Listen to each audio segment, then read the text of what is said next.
If the kinetic energy of a body increases by 0.1%, the percentage increase in its momentum will be. सुनो आप, ये 1% से कम है. अगर 1% से कम हो तो एरर इक्वेशन बनाओगे आप, और एरर इक्वेशन से क्वेश्चन सोल्व करोगे. अब एक बात बताइए, रिलेशन क्या होता है? Kinetic energy equals to p square by 2m होता है. ये रिलेशन होता है.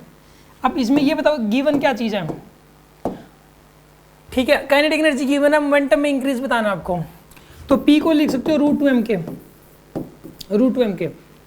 अब मास तो फिक्स रहता है, तो इसमें एरर इक्वेशन बनेगी delta P by P is equals to 2m तो कांस्टेंट है, रूट, तो 1/2 times of delta K by K ये बनेगा. यहाँ पर रूट है इसलिए 1/2 लग गया आगे. ये एरर इक्वेशन ऐसे बनेगी. पावर आगे आ जाती है. ये चीज़ एरर एनालिसिस के दौरान सिखाया था. क्या कह रहे हो? हाँ, 2m कॉन्स्टेंट इसलिए लिया नहीं, तो इसको बोल दिया आपने ये है 0.1%, तो 1/2 इंटू 0.1%, तो ये 0.05% बनेगा. ये ऑप्शन इज करेक्ट. समझ में आ गया होगा आपको? यार देखो एरर इक्वेशन कैसे बनाते हैं हम लोग. देखो एरर इक्वेशन से देखो, पहले तो ये बताओ, ये P इक्वल टू √2m के समझ में आ गया?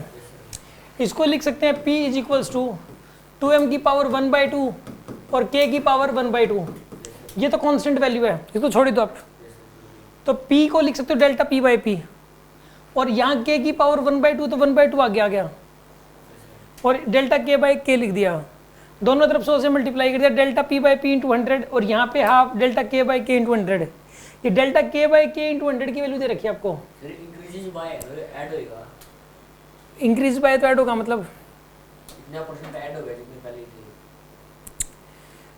देखो इतना चेंज आ गया. देखो एक बात बताओ आप, सुनो आप, जैसे कि ना एरर इक्वेशन क्वेश्चंस में क्या करते थे हम लोग, मान लो कि suppose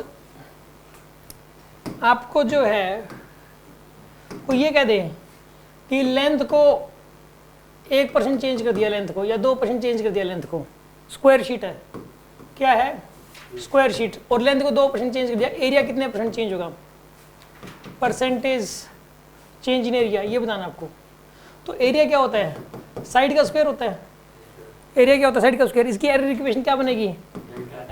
delta A by A is equals to 2 times of delta L by L. 100 से मल्टीप्लाई कर दो इसको भी और इसको भी, और इसकी वैल्यू 2 दे ही रखी है इसने, तो टोटल 4% आंसर आएगा. इस टाइप के हमने बहुत सारे क्वेश्चंस किए हैं. तो प्रॉपर DPP थी एरर एनालिसिस. तो 1% या 2% का चेंज हो, 3%, 5% तक भी हो, तो आप यही एरर इक्वेशन बना के करोगे आप.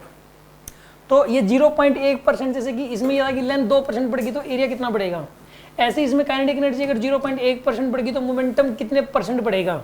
तो इसके सिमिलर क्वेश्चन होगा बिल्कुल ये. अब समझ में आया कि नहीं आया? बिल्कुल इंक्रीज 2 होता नहीं, इंक्रीज 2 नहीं आएगा, इंक्रीज बाय ही आएगा ऐसे क्वेश्चंस में. वो तो पहले दे रखा होगा, फिर उसको मानोगे, मान लो पहले P, फिर मतलब नहीं बाय ही आएगा इसके अंदर. फिर और भी इन्फॉर्मेशन देनी पड़ेगी. अगर इंक्रीज 2 लिखेगा तो और भी इन्फॉर्मेशन देनी पड़ेगी. अब फिर इन्फॉर्मेशन कंप्लीट नहीं होती ना. हमें ये नहीं बताना पहले कितना था बाद में कितना है, ठीक है ना.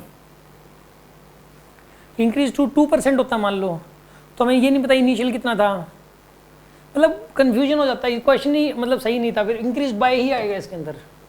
ठीक है, कुछ और दोबारा बताऊँ इसको, समझ में आया?